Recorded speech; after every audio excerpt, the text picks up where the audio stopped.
I do believe that creativity is an addiction. We love it so much, and yet we hate it so much.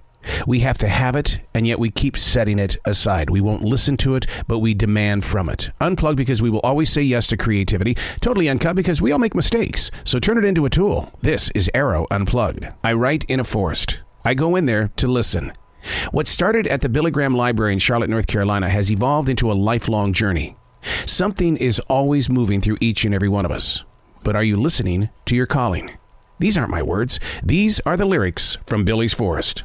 Chapter number 314, May 21st, 2022. Another mid-90s spring day in Carolina.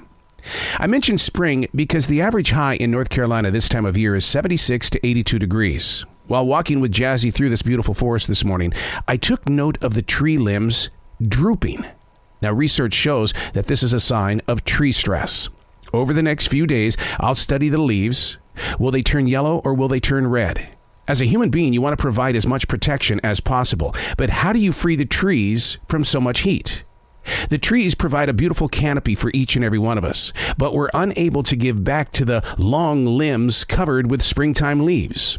The good news is, in the days that lay ahead, the temps are expected to fall, but is it enough to bring relief to these stressed out trees in this forest? To gain access to true tree love, the arborists, they say to put tree bark or mulch at the base of the tree. They need the nutrients. Living with trees is a relationship. There has to be a conversation in a language that so many people just basically tune out of. But today, I happen to witness the drooping limbs. I would say the trees are talking. There's so much going on around us at all times. You know it, I know it. Be it these screaming cars with their horns and their tires upon the pavement, or the screeching owls and the other birds that are flying in the sky. There's constantly something going and making noise around us. But my question to you is that how much of this are you taking in? Do you only allow the loudest to step inside? Because isn't that the saying? The squeaky wheel always gets the most love or the most attention? With everything moving around us at all times, do you get to be the choosy one to decide what will become a part of your present path? And if you are the choosy one, do you choose too much because we're the perfectionist? We're the one that wants that perfect Christmas. What is moving around you that you need to be listening to, but you say, not today, I'm going to come back a different day? Then it knocks again and again and again. And you keep saying, not today, I'll listen another day. So you take a walk through a forest and you see the drooping trees.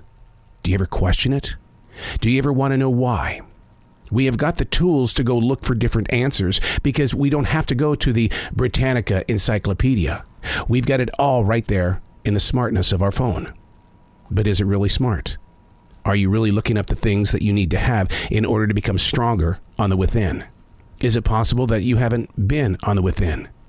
You see everything on the outside, the clothing, the television sets, the RVs, the things that you do that make you look pretty on social media.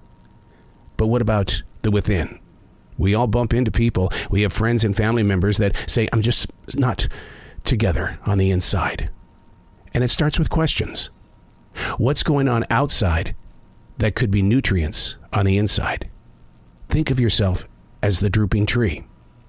What do we need to put at your base in order to give you the energy to blossom?